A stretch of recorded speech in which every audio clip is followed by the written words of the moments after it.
Hello, I'm Red, and welcome to my YouTube channel. For my first commentary-based video, I wanted to actually talk about a game that I'm really passionate about, a game called Final Fantasy XIV Online. And more specifically, to talk about what players will first experience when booting up this game, A Realm Reborn, which is the first installment in an almost decade-long now story of the Warrior of Light, which is you, the player. Now in this video, I'm not really going to dive into the story of A Realm Reborn, but just talk more about the general aspects of what A Realm Reborn entails to a player's first impression of the game. Now, in the Final Fantasy XIV Online community, it's generally agreed upon that A Realm Reborn is going to be a hurdle that players will have to overcome to experience the rest of the wonderful content that Final Fantasy XIV has to provide. Now, it needs to be said that when it comes to Final Fantasy XIV Online, the majority of content in this game is locked behind story progression, which means if you're a new player coming into this game having been recommended by a friend of yours who also plays this game but is actually up to date to the most recent expansion and patch cycle, you have a lot of content ahead of you to be able to catch up with your friends and be able to play endgame content at their level. And I mean, there is a lot to go through when it comes to main scenario quests, the MSQ, to get to that point and be able to play alongside your friends. Now when it comes to A Realm Reborn and how players see it as such a slog to get through, when we convey this to new players, we're already kind of painting this out as a chore to get through. And while I am one of those players that agrees that A Realm Reborn is some of the weakest content that Final Fantasy XIV has to provide, A Realm Reborn is your average MMO experience, just with the added lock on content through main scenario progression. Now, recently, a lot of what's been popping up in my YouTube feed through the glorious YouTube algorithm are a lot of Let's Players and streamers jumping into Final Fantasy XIV for the first time, finishing A Realm Reborn, and actually coming out at the end of it saying it wasn't as bad as everybody made it out to be. And in reality, it's not. Narrative then is funny, because I'm playing through A Realm Reborn, which everybody says is by far the worst content that this game has. Yeah. And I think if this game started off at the quality level that Shadowbringer seems to be, we would have a very different conversation right now, and I think WoW would be in a lot more trouble, because we'll be dead. I think this game likely has a large problem with attracting new players because they have to get through the content of A Realm Reborn, and people might suggest a boost to somebody, but it feels a bit weird to buy a game and then boost through the content. That does feel bizarre. Yeah, 100%. so yeah, that's what I've heard. And what I found so far as I've played the game, actually paying attention to the quest text, I could see the little, I was doing these seemingly disparate things helping people out in the forests of Gridania, but they all came together actually really quite satisfyingly. Yeah. And they came together in a way where I actually learned more about the world, more about the lore and the world building. And I really liked how I learned more about the big picture of things by doing small scale things in the world that came together to be more than the sum of their parts. So that led to a situation with me where I actually didn't mind the whole talk to this NPC, run over there, talk to that NPC, run over there, because I was starting to get engaged and trying to work out like the little mystery that was going on. And there's another thing there where the amount of XP that you get for those talkie quests is not trivial. So you actually feel completely fine to do those talkie quests because the game rewards you appropriately, which makes sense because the narrative that is covered in those quests is important narrative. Now, for those of you who were around during the time of release for A Realm Reborn, I think it's safe to say that we, as players, going through MSQ, some of us were either not really paying much attention to the story, or we just didn't really care about what was going on. And I'll be the first to admit that I was one of those ones who didn't really care about what was going on. I just wanted to level up. I thought my character looked cool. I was a black mage at the time, and I really liked the fire effects and blizzard effects and thunder. Having fun, enjoying the game alongside with some other friends that decided to pick it up. and eventually reaching endgame at the time and going through all of the Alliance raids, which involved the Crystal Tower raids. And I think that's what it comes down to when we want to persuade players to give this game a try, is to just have fun and play alongside with friends that may have persuaded you to get the game, or as you spend more time in the game, meet new ones. It's in my experience that, as I've seen, A Realm Reborn's story takes a back seat when players are really just trying to get used to the game, finding out what class they like, customize their UI, and they may be even skipping all of the cutscenes or just buying a story skip. And I think as a community, we should be fine with this rather than gatekeeping whether or not these players deserve to go through the game and not experiencing the story like how we want them to. They should be having fun with the game first before even taking interest in what's going on in the game. Because if you don't enjoy what you're playing, how are you supposed to care about the world?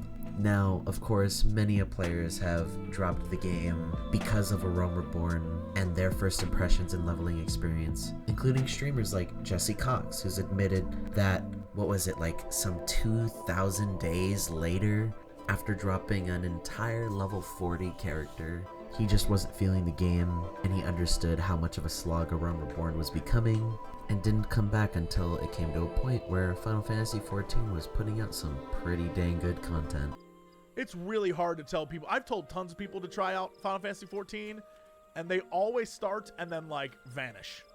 And the reason why, every time, is somewhere in A Realm Reborn they get bored. They're like, I can't do this anymore. Every time, without fail. If they stick with it, they stick with it. Bless their souls, they love it. But if they leave, it's always because A Realm Reborn got them. That's why I left. That's why I left at level 40. I left at level 40 and came back, according to my, according to my mail, 2,469 days later is when I came back. So all I'm saying is, I understand. If anyone gets it, I get it. He was of the mind of understanding the slog that A Realm Reborn was to go through. And in every stream and clip or anything that I see involving Jesse Cox playing Final Fantasy XIV online since, seems like he's very much enjoying the game and what it has to offer. And even at the time, the A Realm Reborn stigma, as it being an obstacle to get through, the gate that we have to throw wide to get to the part of the game that he wanted to get to.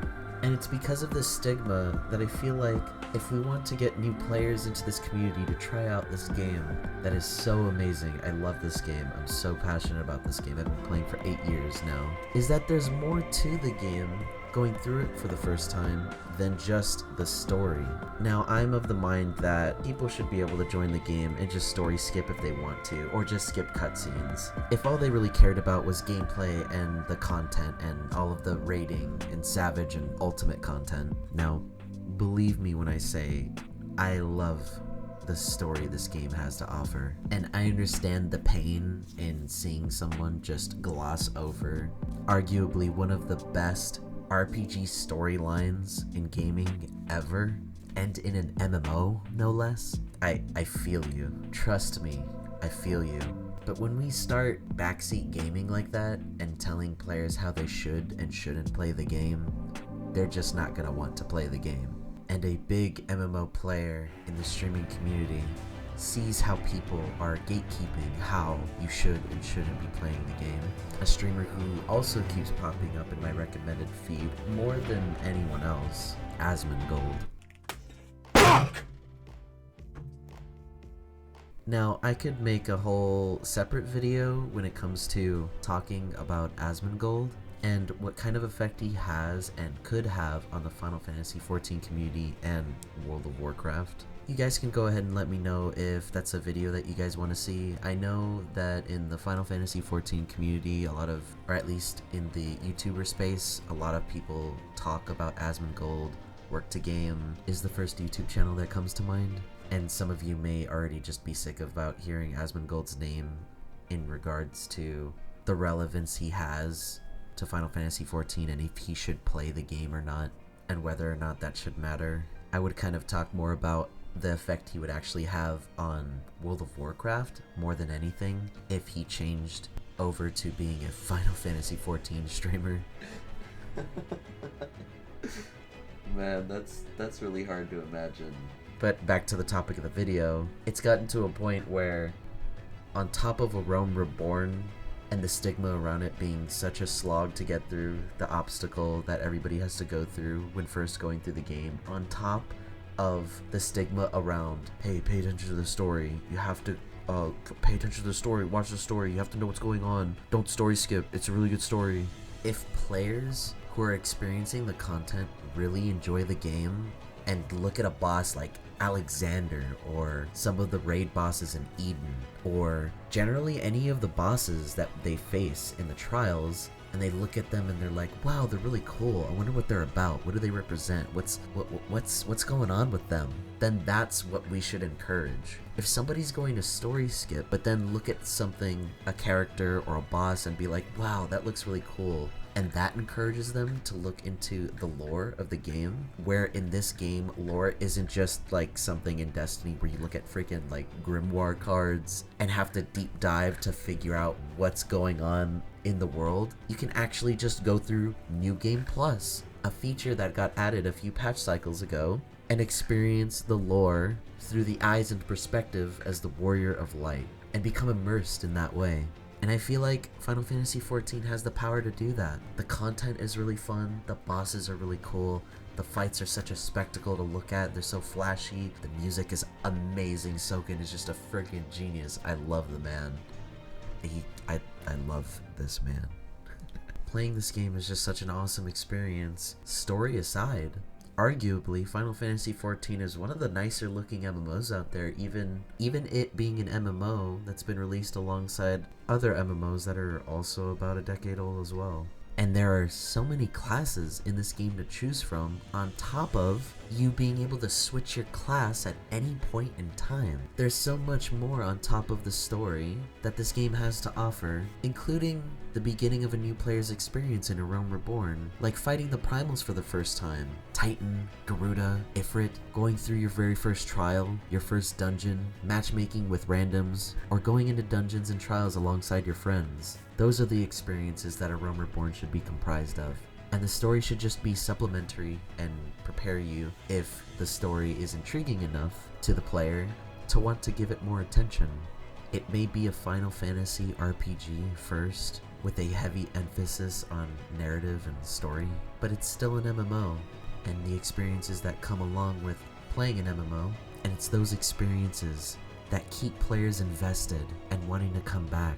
And if you're a Final Fantasy XIV player who's trying to get a friend to play the game for their very first time, try not to dictate how they should be playing the game, and just play the game. Play some Final Fantasy XIV with your friend, and have some fun. Make some memories and new experiences. Be their guide and helping hand, and answer any questions that they may have about the game. And in fairness, it is wise to have them focus on the MSQ, whether they choose to pay attention to the story or not, because the content is gated behind the story. They should have the choice in approaching it in whichever way they want. And that about does it for this video. This ended up being a very rambly video. I didn't have a script or anything when I wanted to talk about this. It's just something that's been on my mind, and I've been recording during maintenance, so I can't actually play right now. And this is what I ended up deciding to do while waiting for maintenance to finish up. I have a few ideas for videos when it comes to Final Fantasy XIV. Like Asmongold, for example, and his frustration with Blizzard and the state of World of Warcraft, and his consideration for wanting to dive into another MMO, and whether or not Final Fantasy XIV should be the MMO that he chooses to dive into. I'm playing with the idea of making a custom video on the off chance that he ends up seeing it, where I highlight things that I think he would enjoy about the game. Maybe classes that he would like, some of the content that he would enjoy, the difficulty, the player base. I see a bit of a parallel between Final Fantasy 1.0 and the current state of retail WoW, and I just feel like this is a game that he would really enjoy. And it's kind of sad to see that the player base and the community are what's kind of holding him back. And my current goal with this channel is to remove or change stigmas about this game that put players off of wanting to play Final Fantasy XIV. Because I want as many people to experience this game as possible, because this game This game's awesome. And if you just happen to be one of the people that happen to stumble upon my video through the YouTube algorithm amongst all of the new YouTube content for Final Fantasy XIV post FanFest that's been popping up, and I couldn't be more happy about it. And if you want to see more, go ahead and hit the subscribe button. And go ahead and let me know in the comments about any other stigmas that are around that are also affecting players' experiences with the game. And it may just be the next topic in a new video of mine. I have like no idea how to end this video, so thank you guys for watching. This is Red signing off. Thank you guys for watching. I don't know what to say. Don't know how to end this video. Still recording.